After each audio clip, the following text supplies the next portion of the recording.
The next topic is issue of shares, consideration other than cash. By this line you can understand, and we are issuing the share but we are not getting the cash in the consideration. मतलब हमने cash के लिए share issue नहीं किया, तो cash company normally share issue क्यों करती है? तो ये कंपनी है, शेयर्स इशू करती है कि मतलब पब्लिक हमारे शेयर्स ले और हमें कैश दे, और जो पब्लिक कैश देगी वो क्या बन जाएगी? शेयर होल्डर बन जाएगी। और जब ये शेयर होल्डर बन जाएंगे तो मतलब ये ओनर है, ओनर है तो इनकी कैपिटल इंक्रीज होगी। ये हमने प्रीवियस क्लासेस में सीखा था।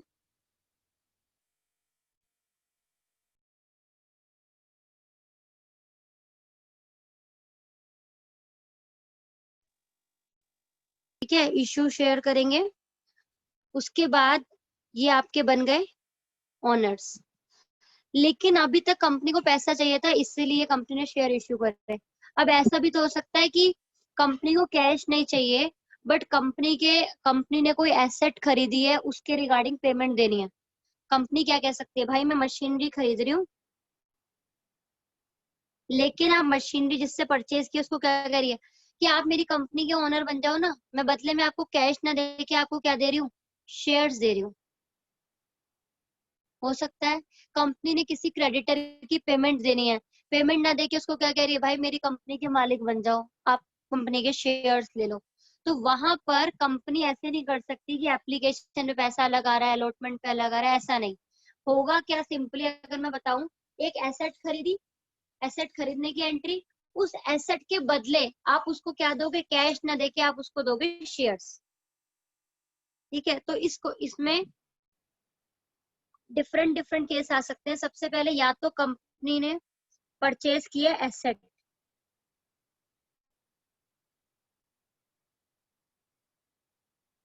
या फिर कंपनी ने परचेज किया बिजनेस।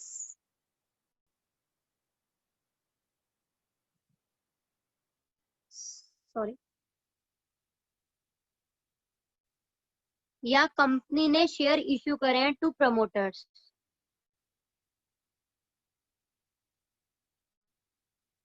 प्रमोटर कौन है? 11th क्लास में हमने अच्छे से पढ़ा था, जिन्होंने कंपनी फॉर्म करी है। या अंडर राइटर्स को भी करा है, फोर्थ केस ये भी हो सकता है, इशू टू अंडर राइटर। लेकिन पहले फिलहाल फर्स्ट केस की बात करते हैं। If company has purchase assets, 11th class का रूल था एसेट परचेज करी, और 11th क्लास का रूल का मतलब ये नहीं है कि बस 11th क्लास में पढ़ा और हो गया। बेटा रूल तो अकाउंटिंग के सेम रहते हैं। First entry, if we purchase asset, asset purchase करने की एंट्री क्या होती है? अगर कोई भी किसी भी क्लास में हो, क्या फर्क पड़ता है? Asset will increase and normally cash decrease, but यहाँ पर हमने ऑन क्रेडिट परचेज किया है, तो एंट्री क्या होगी? Purchase, sorry, asset account debit to, जिस पर्सन से खरीदी है, टू वेंडर्स अकाउंट, जिसने सेल करी है।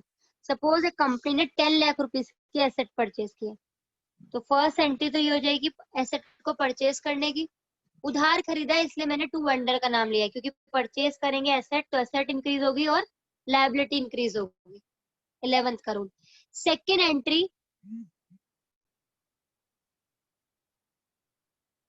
वी हैव मतलब company have paid 2 lakh rupees through cheque. अभी तक बेटा 11th का चल रहा है, 12th का तो मैंने कुछ बताया ही नहीं है। कंपनी ने 2 लाख रुपीज चेक के थ्रू दे दिया, वेंडर का नाम मैं ले रही हूँ X limited. X limited debit जब आप दोगे तो क्रेडिटर कम हो जाएंगे। X limited account debit to bank 2 lakh rupees, normal general entry है। देन यहां से 12th का कॉन्सेप्ट छोटा सा स्टार्ट हुआ, सो कॉल्ड कि we have issued equity shares to X limited. X limited को हमने शेयर्स इश्यू कर दिए रिमेनिंग अमाउंट के लिए, issue of shares for remaining amount. There may be the 3 situation कि आपने जितने भी शेयर हैं, issue of shares, can be at par, at discount और एट प्रीमियम। अगेन पार तो हमारे केस में रह ही नहीं गया, तो हम क्या करेंगे, एट पार और एट प्रीमियम। कंपनी इश्यू कर सकती है या तो शेयर पार पर या प्रीमियम पे। बेटा जो अभी तक की एंट्री थी वो पार पे, तो क्या होता था, bank debit to share capital, reissue में भी सीखी थी।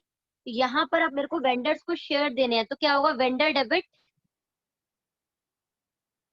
To equity share capital.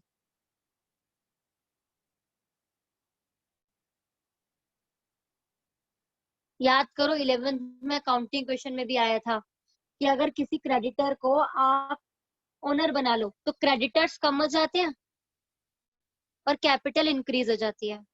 तो वेंडर को पैसा देना था तो वेंडर डिक्रीज हो गया बेटा, मतलब क्रेडिटर का बैलेंस डिक्रीज हो गया और कैपिटल इंक्रीज हो गई। ये 8 लाख रुपीज से मेरी एंट्री हो जाएगी।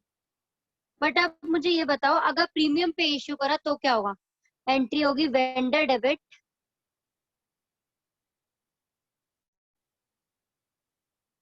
To equity share capital to security premium. Vendor को तो 8 लाख रुपीज देने हैं, कंफर्म है, लेकिन यहाँ पर सिक्योरिटी प्रीमियम और शेयर कैपिटल में मैं कौन सी अमाउंट डालूं, I don't know the amount of this and this. कैसे सेग्रीगेट करूं कि कितना कैपिटल के रिगार्डिंग और कितना प्रीमियम के लिए। इसके लिए मुझे एक स्टेप फॉलो करना पड़ेगा, मुझे फॉर्मूला लगाना पड़ेगा, कैलकुलेशन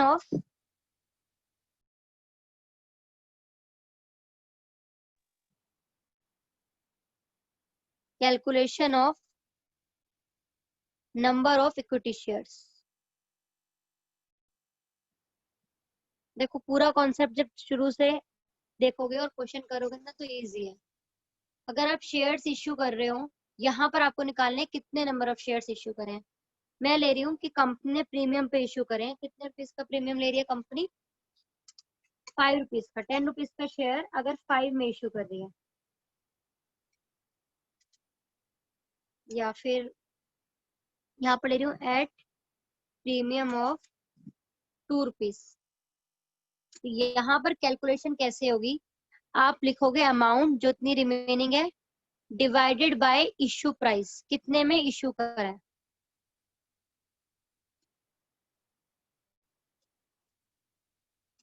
कोई भी प्राइस मैं यहाँ पर ले सकती हूँ। यहाँ पर मैंने 8 लाख रुपीज अमाउंट ली थी, तो 8 lakh divided bye issue price. Issue price मैं ले रही हूँ फिलहाल 2 रुपीज का प्रीमियम बोला है मैंने, तो मैं इसको 12 से डिवाइड कर दूंगी। यहाँ पर आ जाएंगे नंबर ऑफ शेयर्स। ये जो नंबर ऑफ शेयर्स आएंगे ये तो आया स्टेप 1। इस नंबर ऑफ शेयर्स की मल्टीप्लाई कर दोगे आप नंबर ऑफ शेयर्स इंटू 10, तो आ जाएगी कैपिटल। नंबर ऑफ शेयर्स की मल्टीप्लाई कर दोगे इंटू 2 से, मतलब प्रीमियम से, तो अमाउंट चली जाएगी प्रीमियम में। ये कॉन्सेप्ट अभी लगा होगा आपको, पता नहीं क्या क्या हो गया। एक क्वेश्चन करते हैं आपकी बुक का, क्लियर हो जाएगा कि क्या हुआ। पेज नंबर 8.115, क्वेश्चन नंबर 30 देखते हैं। और सेम कॉन्सेप्ट है डिबेंचर में, डिबेंचर में भी इश्यू ऑफ डिबेंचर होगा अदर देन कैश में, तब भी ये सब कुछ करना है। क्वेश्चन नंबर 30 देखते हैं। Rajan purchase assets from Geeta and company, तो गीता एंड कंपनी कौन होगी, वेंडर जिसने बेची है, of rupees 5 lakh. A sum of 1 lakh was paid by the means of a bank draft। 1 lakh उन्होंने बैंक के थ्रू पेड कर दिया। And the balance was for balance due, Rajni Limited issued equity share of 10 each at a premium of 25%। Pass the necessary journal entry। सबसे पहले इन्होंने purchase क्या किया, asset. First entry asset purchase करने की आएगी, assets account debit to vendor, vendor मतलब जिससे खरीदी, खरीदी किससे इन्होंने, to Geeta and Company, to Geeta and Company 5 lakh rupees. इसमें तो मेरे ख्याल से आपको कोई डाउट नहीं होना चाहिए, सिंपल परचेज करिए एसेट। एसेट परचेज करने की एंट्री हम यही बनाते थे, एसेट डेबिट टू जिससे भी परचेज किया। Second, they have paid rupees 1 lakh through bank draft, तो पे करा है तो Geeta and Company debit to bank 1 lakh, right? In third entry, it is said that for remaining amount, equity share were issued at a premium of 25%. So entry will be Geeta and company debit to equity share capital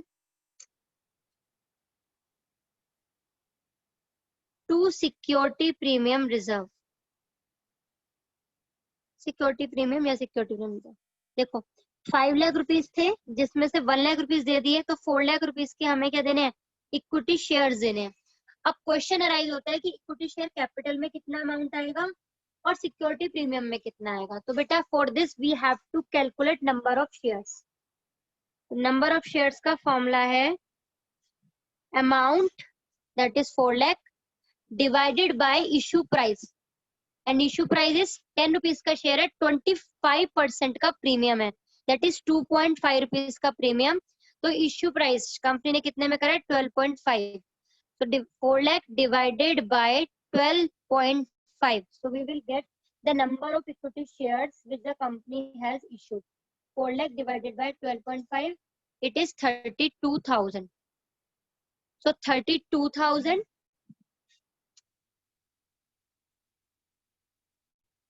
into face value 10 will be in equity share capital, and 32,000 into amount of premium that is 2.5, that is 80,000 will be security premium reserve. तो ये एक basic question था, सिर्फ company ने asset purchase किया तब का। इसके बहुत सारे क्वेश्चन है, क्वेश्चन नंबर 28 से लेके क्वेश्चन नंबर 34 तक, पेज नंबर 8.115 टीएस ग्रेवाल में क्वेश्चन नंबर 28 से लेकर क्वेश्चन नंबर 34 तक एसेट परचेज करने के हैं। तो एसेट परचेज करने के ये कॉन्सेप्ट है, अगर आपको शेयर इशू किए होते पार पे तब नंबर ऑफ शेयर की जरूरत नहीं है, 4 लाख यहाँ 4 लाख यहाँ। अगर प्रीमियम या डिस्काउंट पे होते हैं तब आपको करना है, डिस्काउंट वाला केस है नहीं तो हमने प्रीमियम करा है। अगर डिस्काउंट होता तो इशू प्राइस कम होता, वो है नहीं तो उसको चलो इग्नोर करते हैं। सिंपल प्रीमियम पे करा है तो टोटल इशू प्राइस कितना होगा, 10 + 2.5 12.5। ठीक है, मुझे लगता है ये आपको अभी क्लियर हो गया होगा।